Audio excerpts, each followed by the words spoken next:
Hello అందరికీ, అందరైతే ఎలా ఉన్నారు? నేనైతే చాలా బాగున్నాను. సో సింపుల్గా క్రిస్పీ దోశలు అయితే ఎలా ప్రిపేర్ చేసుకోవాలో చిన్న చిన్న చిట్కాల ద్వారా అయితే నేను చెప్తాను. సో నేను చేసే ప్రాసెస్లో అయితే చెప్తాను. అంత పెద్ద వంటలక్కనైతే కాదు. సో నేను చేసే విధానంలో అయితే మీకు చెప్తాను. సో క్రిస్పీగా అయితే వస్తాయి దోశలు. చిన్న చిన్న చిట్కాలు యూస్ చేస్తే చాలు మంచి టేస్టీ దోశలు అయితే రెడీ చేసుకోవచ్చు. సో నేనైతే 2 గ్లాసులకి 1 గ్లాసు మినపప్పు, హాఫ్ గ్లాసు మెంతులు వేసుకొని మార్నింగ్ నుంచి ఈవినింగ్ వరకు అయితే నానబెట్టేసుకుంటాను. నానబెట్టేసుకున్నాక ఈవినింగ్ అయితే మిక్సీ పట్టేసుకుంటాను. మిక్సీ పట్టేసుకొని ఇలా అయితే ఒక డబ్బాలో పోసుకుంటాను. పోసుకున్న తర్వాత ఒక 1 స్పూన్ సాల్ట్ అయితే వేసేసుకుంటాను. నేనైతే పిండి పట్టిన వెంటనే అయితే సాల్ట్ వేసుకుంటాను, ఎందుకంటే మంచిగా పులిసిద్ది అన్నమాట. చాలామంది ఏం చేస్తారు, మార్నింగ్ వేస్తారు. మార్నింగ్ కన్నా మనం పిండి పట్టిన వెంటనే సాల్ట్ వేసుకొని ఇలా ఒక తమలపాకు తీసుకొని ఆ తమలపాకు పైన పెట్టామంటే పిండి అస్సలు పైకి పొంగదన్నమాట. ఎంత ఉందో కొంచెం పైకి వచ్చేసి ఆగిపోయిద్ది. సో ఒకసారి అయితే క్యాప్ పెట్టేసుకుందాము. రేపు మార్నింగ్ అయితే చూద్దాము ఎలా ఉందో. మా జోష్గడ్ అయితే సింక్లో ప్లేట్ ఎలా పడేసి వెళ్ళారో చూసారు కదా. మా ఇంట్లో అయితే ఇలా ఉంటుంది అల్లరి. సో మార్నింగ్ అయితే చూద్దాము. Good morning. సో ఇవాళ అయితే నైట్ చెప్పాను కదా పై వరకు వచ్చి ఆగిపోతుందని.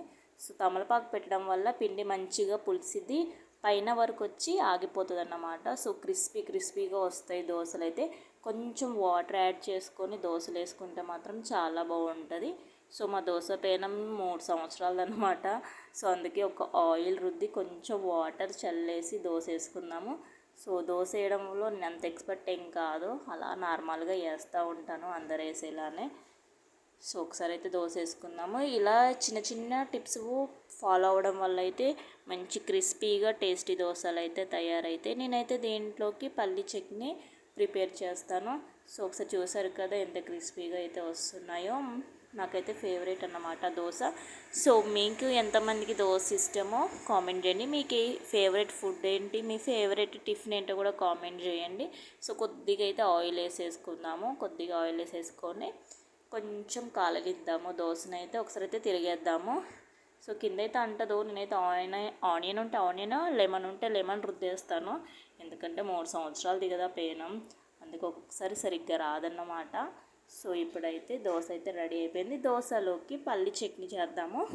అది పల్లీను పుట్నాలు ఉంటాయి కదా, అవి నేనైతే చిన్న పచ్చిమిర్చి వేసుకున్నాను, కొద్దిగా పల్లీలు వేసుకున్నాను. సో పల్లీలు అయితే మంచిగా ఫ్రై అయ్యాక పుట్నాలు వేసుకుందాం. మా తెలంగాణలో అయితే ఇవి పుట్నాలు అంటారు, ఇటు కూడా పుట్నాలే అంటారు కావచ్చు.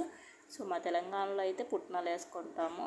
కొంచెం చింతపండు పక్కకు నానబెట్టి పెట్టేసుకుందాము. పుట్నాలను పల్లీలు కొంచెం ఫ్రై అవ్వాలి, కొంచెం బ్రౌన్ కలర్ వచ్చేంత వరకు ఫ్రై అయితే చాలు. వీటిని అయితే మిక్సీలో ఎత్తి పెట్టేసుకుందాము. ఇందాక ఆల్రెడీ పచ్చిమిర్చి ఎత్తి పెట్టేసుకున్నాం కదా, దాంట్లోకి ఈ పల్లీలు ఎత్తి పెట్టేసుకొని కొద్దిగా కొత్తిమీర, చింతపండు, కొద్దిగా సాల్ట్ వేసుకొని మిక్సీ పట్టేసుకుందాము. సో అందరికీ తెలిసిన ప్రాసెసే, నేను కొత్తగా అయితే ఏం చెప్పట్లేదు. సో నేను చిన్నవి చేస్తాను కాబట్టి చాలా టేస్టీగా అయితే వస్తాయి. సో మీరు కూడా ట్రై చేయండి. టేస్టీ పల్లి chutney dosa. Thank you so much.